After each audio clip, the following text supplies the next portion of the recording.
1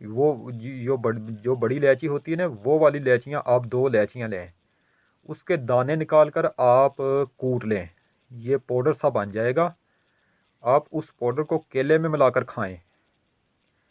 کیلے کو 2 کیلوں کو پلیٹ میں رکھ کر اس کا پیسٹ بنا لیں، یعنی کہ کوٹ لیں، اور اس کے اوپر سے وہ والا پاؤڈر آپ چھڑک کر پھر کھائیں۔ یہ والا عمل آپ اس وقت تک جاری رکھیں جب تک آپ کو مکمل طور پر افاقہ نہیں ہو جاتا۔ چھٹا نسخہ یہ ہے کہ آپ روزانہ نہار منہ اسبگول کا چھلکا 1 چمچ 1 گلاس پانی میں ڈال کر پی لیں، یا دودھ میں ملا کر بھی پی سکتے ہیں، اس سے بھی آپ کا ہاضمہ سیٹ ہو جائے گا۔ کچھ دن کے متواتر استعمال سے آپ کو اس کا بہتر رزلٹ ملنا شروع ہو جائے گا۔ تو ناظرین، کچھ لوگ ہاضمے کے لیے ہاجمولا اور فروٹ سالٹ کا استعمال کرتے ہیں، لیکن میں ان کو یہ بتاتا چلوں کہ ہاجمولا اور فروٹ سالٹ آپ کبھی کبھار ہی استعمال کیا کریں۔ تو آپ کبھی کبھار استعمال کریں گے تو اور بات ہے، لیکن آپ اس کو اپنی مستقل عادت ہرگز نہ بنائیں، کیونکہ یہ ہاجمولا اور فروٹ سالٹ جو ہے نا، یہ معدے کے کام کرنے کی صلاحیت کو مکمل طور پر ختم کر دیتا ہے۔ اس کے بہت سے سائیڈ ایفیکٹ ہیں، اس سے آپ کا معدہ بری طرح متاثر ہوتا ہے۔ معدے میں ہاضمے کے جو جراثیم ہوتے ہیں وہ مکمل طور پر ختم ہو جاتے ہیں، اور پھر جب تک آپ فروٹ سالٹ اور ہاجمولا استعمال نہیں کریں گے اس وقت تک آپ کو کوئی چیز ہضم ہی نہیں ہوگی۔ تو ناظرین، اب چلتے ہیں آپ کے سوالوں کے جواب کی طرف۔ مجھے جی میل پر کچھ دوست احباب عزیز و اقارب کے میسیجز آئے تھے۔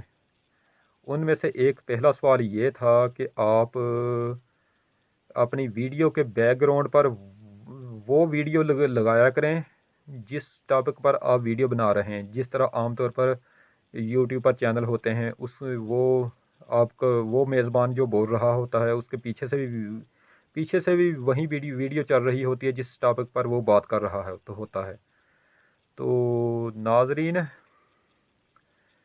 مجھے ابھی ٹائم نہیں مل رہا، وقت نہیں مل رہا۔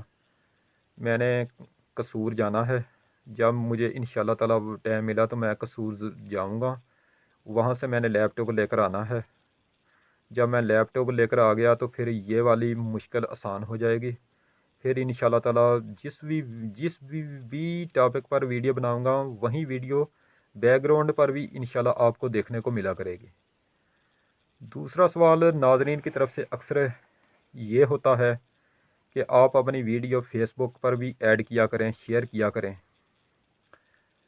تو ناظرین، یہ لوگ سوال اکثر کیوں کرتے ہیں، اس کی کیا وجہ ہے فیس بک پر ویڈیو شیئر کرنے؟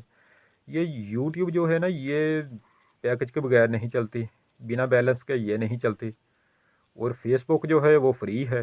فیس بک بنا بیلنس کے ہی فیس بک موبائل پر چلتی ہے، اور اگر اس فیس بک کا آپ نے پیکج بھی لگانا ہو تو وہ بھی بہت سستا ہے، اور یوٹیوب کا پیکج بھی بہت مہنگا ہے۔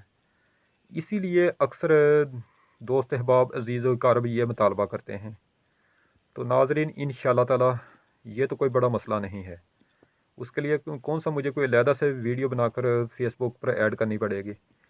یہی جو ویڈیو میں یوٹیوب پر ایڈ کرتا ہوں، اسی کی لنک کو کاپی کر کے میں ادھر فیس بک پر شیئر کر دیا کروں گا انشاءاللہ تعالی۔ تو ناظرین، انشاءاللہ تعالی اب کچھ دن بعد آپ سے دوبارہ ملاقات ہوگی۔ کچھ دن میری مصروفیات ہیں، ایک ہفتہ آپ سے ملاقات میری ہو نہیں پائے گی، جس طرح میں کچھ دن پہلے آپ سے نہیں مل سکا 3-4 دن۔ اب انشاءاللہ تعالی ایک ہفتہ تک میری آپ سے ملاقات نہیں ہو پائے گی، اور جمعہ سوموار سے پولیو مہم سٹارٹ ہو رہی ہے جو جمعہ کے دن ختم ہوگی، اور انشاءاللہ تعالی میری آپ سے ملاقات ہفتے کے دن لازمی ہوگی۔ ہفتے کے دن دوبارہ آپ سے ملوں گا، اور اگر ٹائم ملا تو پھر ہو سکتا ہے جمعہ کے دن ہی آپ سے ملاقات ہو جائے۔ اگر جمعہ کے دن ملاقات نہ ہو سکی تو پھر انشاءاللہ تعالی ہفتے کے دن کنفرم ہے۔ تو اس وقت تک کے لیے آپ سے اجازت چاہتا ہوں۔ ویڈیو کو لائک کریں، یہی ویڈیو کو آگے اپنے دوستوں کو فارورڈ کریں، شیئر کریں، چینل کو سبسکرائب کریں اور بیل آئیکن پر ضرور کلک کریں۔ اللہ نگہبان، رب رکھا۔